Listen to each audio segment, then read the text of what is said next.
FSSI licence application সিরিজে আপনাদেরকে আরও একবার স্বাগত জানাই। আজকে আমরা জানবো কাইন্ড অফ বিজনেস ক্যাটাগরি।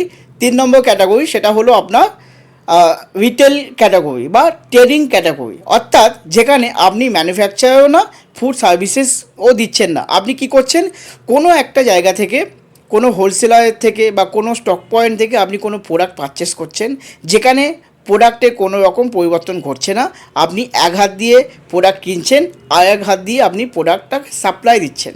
এরকম যদি আপনার ক্যাটাগরি হয়, অর্থাৎ যেগুলো প্যাকেজ ফুড আইটেমের মধ্যে পড়ে, আপনার গ্রোসারি ম্যাক্সিমাম আইটেম আপনার রিটেল বা হোলসেলার বা ডিস্ট্রিবিউটার হিসাবে দেখানো হয়, যেখানে আপনি শুধুমাত্র প্রোডাক্টটা কিনছেন এবং আপনি কাস্টমারকে সরাসরি সেই প্রোডাক্টে কোনো পরিবর্তন না ঘটিয়ে আপনি বিক্রি করছেন। যেমন আপনি জলের বোতল কিনে এনে নিয়ে এসছেন বেভারেজ ক্যাটাগরিতে, তো আপনি সেটা 10 টাকার জলের বোতল বা 20 টাকার জলের বোতল আপনি সাথে সাথে দিয়ে দিলেন। চানাচুরের প্যাকেট আপনি আপনার দোকান থেকে কোনো কাস্টমারকে সরাসরি আপনি দিয়ে দিলেন।